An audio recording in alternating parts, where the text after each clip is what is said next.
Suite être plus alléchant, je vous promets.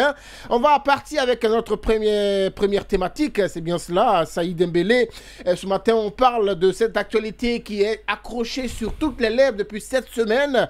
Ce brouillage des ondes auquel beaucoup se posent la question, pourquoi? Et puisque les associations de presse et le syndicat de la presse a donc pris son bâton de pèlerin pour en tout cas essayer donc de passer à la vitesse supérieure. Lundi est annoncé journée en tout cas sans presse et suivi mardi, en tout cas ou mercredi plutôt, d'une synergie des radios pour expliquer un tout petit peu, disons, les actions qui vont être menées les jours à venir. Et jeudi, c'est un sit-in devant la haute autorité de la communication que d'autres ont appelé haute autorité du CNRD. Messieurs, dans ce studio, vous avez suivi depuis la semaine dernière ce brouillard des ondes. Les médias et les organisations de médias, en tout cas, sont montés au créneau pour faire une déclaration. D'ailleurs, Bernard Goumou, Ousmane Gawal Diallo, Diba Diakité, Mamadi Doumbouya de la RPT, son adjoint, sont déclarés ennemis de la presse. Et hier, ça murmurait sur les lèvres qu'il faut aussi ajouter le président de la HAC, Boubacar Yassine Diallo, comme étant un des ennemis de la presse. Ce brouillard donc, des ondes, de films, d'espace, de suite et de Joma FM, est-ce qu'on peut dire aujourd'hui que la liberté de la presse est-elle en danger? Amadou Ouri Diallo, Guinée Communicant CNRD, comment vous percevez cette situation chez vous au CNRD? Nous, on fait un RD jusqu'à preuve de contraire. Le ministre Gawal a parlé. Bon, actuellement, sur ce sujet, on peut tenir sur le compte, c'est une panne. Une panne. Parce qu'aujourd'hui, une panne parce que si le brouillard des ondes est une panne. Même si les réseaux sociaux, tout ça, on peut prendre... Les réseaux sociaux ou bien le brouillard des ondes? Tous les deux. Parce qu'aujourd'hui, ce n'est pas seulement les radios qui sont concernées ou bien la télé. Donc, il y a beaucoup d'autres entités aussi. Mais il faut savoir aussi qu'il y a certains médias aussi, dans ces 2 jours, lorsque vous les entendez parler sur des sujets, vous pensez que vraiment le pays est en feu. Donc là, il faut qu'on essaye de revoir la déontologie encore de la presse. Parce que certains journalistes, vraiment, ils font un laisser-aller. Donc, on peut dire, il y a un bâton un peu, mais sachez que toujours, la presse n'est pas menacée, seulement qu'il faut essayer de faire un petit réglage. Nous sommes conscients aussi là-dessus que dans les jours à venir, tout va s'améliorer. Tout va s'améliorer. N'allez pas sur le côté radical, essayons toujours d'avoir une entente entre nous. Ça va se passer bien. Mohamed Al-Fabari, quelle est votre lecture? Parce qu'on a écouté Selou depuis le premier jour, même hier, il a apporté un soutien encore. En écoutant M. Diallo, j'ai la mort dans l'âme. En l'écoutant, parce que c'est terrible. Vous voulez accompagner l'injustice. Moi, je ne vous reconnais pas. Vous ne pouvez pas accompagner. On est en train de rétrograder la Guinée.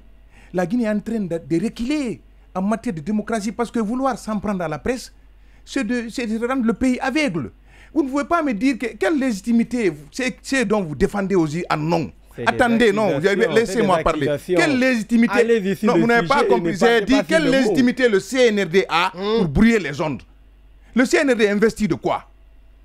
Le CNRD, qui a voté pour le CNRD? Le CNRD investit de quoi pour venir s'en prendre à tout le monde?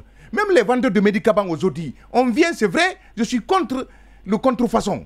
Mais comment venir dans les bouts de confondre vendeurs de médicaments et non, attendez, et non vendeurs de médicaments, venir à prendre tout, prendre les coffres forts, sortir ça. Mais moi, je vous dis que moi, c'est la Guinée qui m'intéresse. Ce n'est pas la personne de Selou ni la personne de la Guinée qui m'intéresse. Mais en défendant Selou, je défends la Guinée. Parce que ce que vous faites aujourd'hui, c'est extrêmement grave. Vous dites que les radios ne sont pas une panne. Alors, c'est toutes les radios, vous pensez, qui sont brouillées? C'est toutes les radios qui sont brouillées. Les radios que vous ne voulez pas entendre, c'est les gens là. On a vu Goumou ici qui dit que les abeilles lui piquent. Qui connaissait Goumou ici, si ce n'est pas la presse? Ousmane Gawal, qui est porte-parole du gouvernement, c'était notre ancien collaborateur. Il était l'enfant série de la presse ici. Il tenait tous les propos ici. Des propos va-t-en-guerre belliqueux.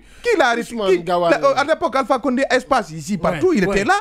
Il tenait des propos. Il disait, attendez. Il disait quand même, on peut tuer un chef d'État. Il n'a pas dit ça. Il a dit... À l'époque, nous, on lui a défendu. On a changé la formule qu'il a tenue pour essayer de le sauver.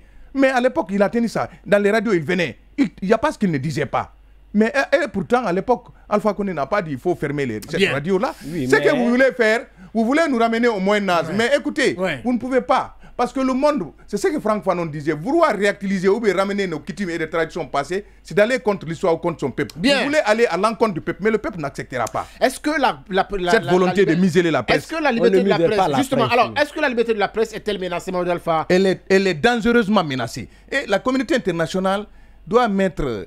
Regardez, on vous a supprimé dans le canal. Oui. Hein? Oui. Film FM, on refuse à ce qu'ils aient leur agrément. Mais vous avez vu la radio Film 24, ils refusent. Ils ont actuellement la radio totalement brouillée. On parle de congé technique des travailleurs.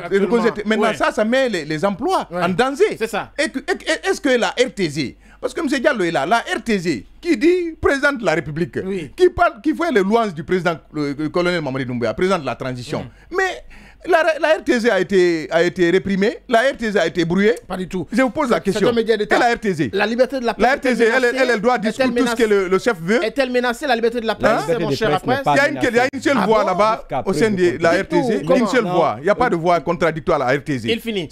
La liberté de la presse est-elle menacée? Il n'y a pas de contradiction à la RTZ. La liberté de la presse est-elle menacée? Non, laisse tomber. La liberté de la presse, c'est la loi du chef qui est là-bas. Est-elle menacée aujourd'hui? Que M. Barry me laisse parler. Oui, il va vous laisser parler. Est-ce que la liberté de la presse est-elle menacée? Elle n'est pas menacée. Ah bon?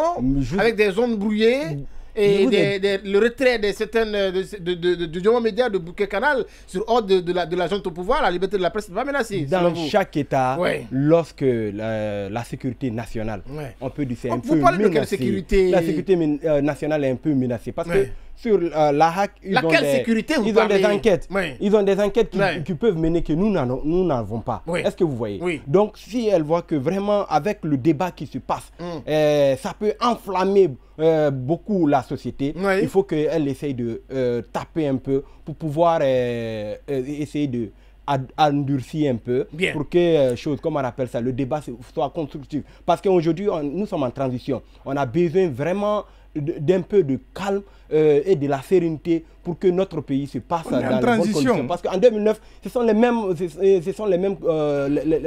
mêmes bruits qui nous ont amenés au 28 septembre. On ne veut plus que cela se... D'accord, on est en transition. Donc selon vous, la liberté de la presse n'est pas menacée. On est en transition. Alors, puisqu'on